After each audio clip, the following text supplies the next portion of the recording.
महाराष्ट्र राज्यातून मतदारसंघातून विधानसभेकडे गेलेल्या कर्मचाऱ्यांचा सत्कार समारंभ आहे। या सत्कार समारंभासाठी जनमती महिला संघटना किसान सभा आणि एसएफआयची संयुक्त आयोजित केलेली आहे। या समारंभासाठी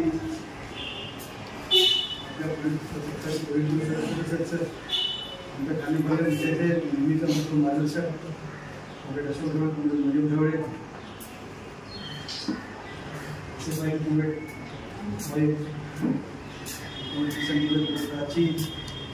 सीमा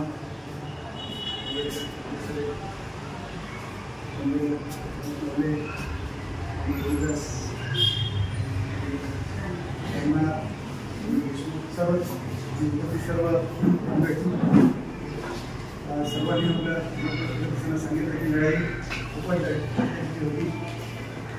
आपण महाराष्ट्रामध्ये पाहिलेलं आहे की 15 दिवसा अगोदर महाविकास आघाडी महायुती असं मागे पुढे होतं की महाविकास आघाडीचं सरकार येईल त्याचं वातावरण एक महाराष्ट्रामध्ये होतं।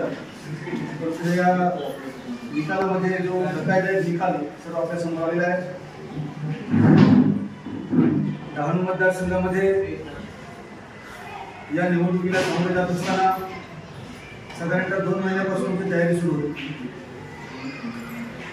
कॉम्रेड अशोक दिल्लीत जरी असले तरी आमच्या प्रत्येक जिल्हा कमिटीला कॉम्रेड अशोक यायचे आणि त्या सर्व जाहीर सभा आम्ही केल्या। त्या जाहीर सभांना मार्गदर्शन करण्यासाठी कॉम्रेड अशोक स्वतः होते, कॉम्रेड होत्या, कॉम्रेड कार्यक्रम सुद्धा आल्या होत्या होते आणि सर्व कार्यकर्ते आणि आमचं पूर्ण टीम आहे। सर्वांची नावं घेत आहेत। किरण आहे, कॉम्रेड अडका आहे, कॉम्रेड चंद्रकांत वैद्य आहे, लोकांना आहे, कॉम्रेड लांगी आहे, सविता आहे, सुनीता आहे, कॉम्रेड सर्वच आहेत आमच्या इथे सर्व जिल्ह्यातले मेरी आहे। सर्व कार्यकर्ते कामाला लागले होते। जे काही या सरकारची योजना लाडकी बहीण याला आम्ही तिथे काउंटर केलं। म्हणजे हा पूर्ण एसओपीची होती लोक भास्कर वगैरे। माझ्या मोबाईलमध्ये जो चार्ट आम्ही ठेवलेला आहे की 1500 रुपये बँकेत दिल्यानंतर लाडक्या भावाकडून कसे 15,000 काढून घेतले ते आम्ही तिथे सांगितले की 1600 रुपये सोयाबीनचे 200 झाले, 200 रुपयाचे हळद 500 झाले, 150 रुपयाची लसूण 500 झाले, पेट्रोलचे भाव, रिचार्ज हे सर्व आम्ही महिलांच्या समोर आणून दिले। मग हा स्टॅम्प सोबत 500 झाले। हे सर्व आम्ही लाडकी बहीणच्या विरोधात आम्ही की हे असं आहे। मग महिला बरोबर डोकं हो बरोबर हे असं 1500 दिले आणि एवढे पैसे काढून घेतले ही लूट आहे। अशा पद्धतीने आम्ही लोकांपर्यंत गेलो। त्याचप्रमाणे आम्ही नेहमी वाढवण मंदिर फार अगदी कळीचा विषय तिथे आणि संपूर्ण महाराष्ट्रातून डहाणू मतदारसंघावर फार मोठे टार्गेट होते। कारण गेल्या 5 वर्षामध्ये वाढवण मंदिराच्या विरोधामध्ये नेहमी आपण आंदोलन केली आहे। सभागृहामध्ये, विधानभवनच्या पायऱ्यांवर बॅनर, नागपूरला आपण मोठी रॅली, हे सर्व त्यांना खूप लढत होतं। आणि मध्ये जेव्हा नरेंद्र मोदी आले तिथे वाढवण मंदिराच्या उद्घाटनासाठी त्यावेळी प्रचंड आंदोलन आपण घेतलं। हे त्यांना नको होतं म्हणून कोणत्याही परिस्थितीमध्ये डहाणूची महाविकास आघाडीची पाहिली पाहिजे अशा प्रकारचे त्यांनी हे ठरवलेच होते। आणि गुजरातवरून 5 आमदार, 2 खासदार आणि इतर त्या बॉर्डरवर असणारे मुख्य त्यांचे म्हणजे संघाचे लोक वगैरे सर्व डहाणूमध्ये सर्व 2 महिन्यापासून ते होते। आम्हाला गाड्या दिसायच्या, जीजे पासिंग, एमएल, जीजे पासिंग, एमपी ह्या गाड्या आम्हाला दिसायच्या। त्यामुळे हे सर्व का मग त्याचा मी थोडं चौकशी केली तर अफाट पैसा 4.5 कोटी तर गुजरातच्या बॉर्डरवर उधवा गावामध्ये जिथे आम्ही ग्रामपंचायत तिथे पकडून दिले ना, पकडले गेले 4.5 कोटी पकडले पैसे। म्हणजे एवढा अफाट पैसा गुजरातून येत होता। पण तरी सुद्धा आपण जे कार्यकर्ते कामाला लागलो होतो, आपण ज्या पद्धतीने लागलो होतो त्याच्यामध्ये विश्वास असा होता की ह्यांनी अख्ख्या महाराष्ट्राचा पैसा दिला होता तरी आपण सी कोणत्याही परिस्थितीमध्ये काढू असा विश्वास आम्हाला होता।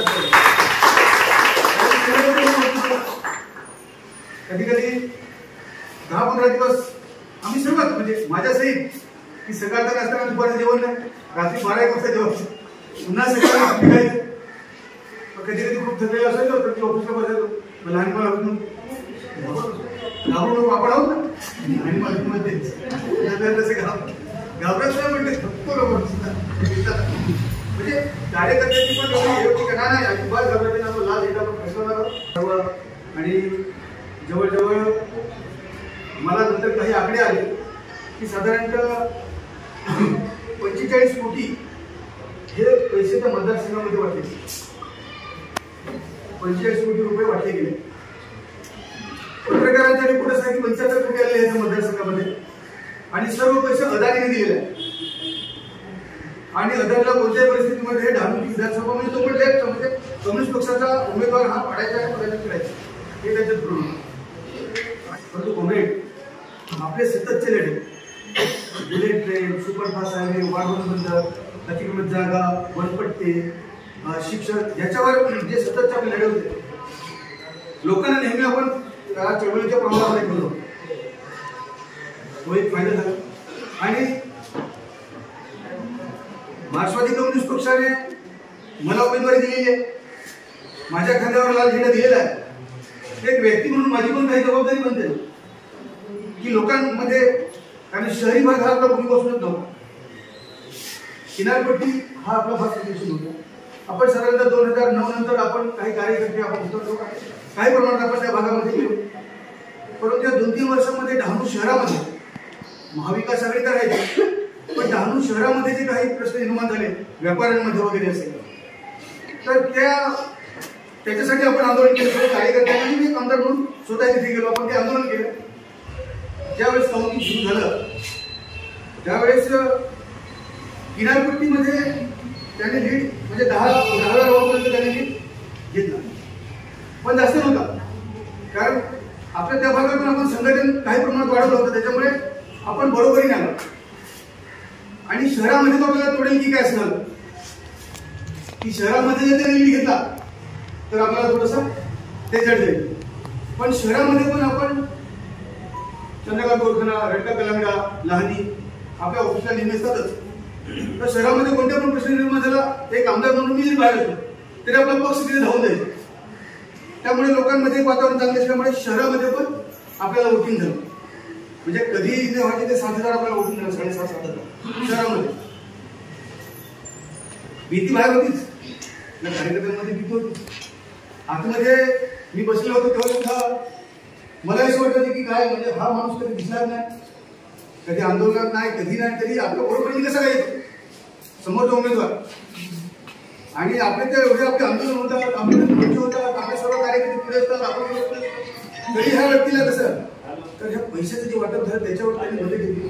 पण तरी का होईना शहरामध्ये आल्यानंतर 10व्या राऊंडपर्यंत मग मला पण ते बूथ लक्षात येत नव्हते. मी तिथे बूथ कोणते झालं, कोणते बूथ आहेत म्हणे शहराचे आहेत. मी याच्यानंतर कोणते लागणार म्हणे साहेब. मी सांगितलं मग ह्या गेला संपवलं मी इथे. तर काय नाही तुम्ही सांगता का माझी सीट आमचा लाल बॉटल निघणार म्हणजे निघणार, तुम्हाला दाखवतो. शेवटचे बूथ येऊ द्या. आणि बरोबर शेवटचे बूथ आले आणि आपण 5,000 लीड घेऊन आपण पुढे आलो आणि विजयी झालो. परंतु ज्या पालघर जिल्ह्यामध्ये काँग्रेस बजावणी शामराव बरवळेकर आणि मधुताईंनी जे आपण आपले कार्यकर्ते त्यावेळेसचे कार्यकर्ते घडवले त्या सुद्धा आहेत.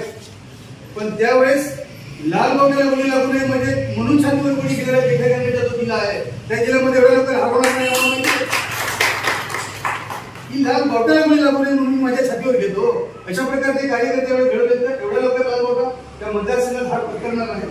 देश स्वतंत्र झाल्यानंतर निवडणुका लागल्यापासून एकच निवडणूक आपण हरलो, ती पण गदारांमुळे हरलो.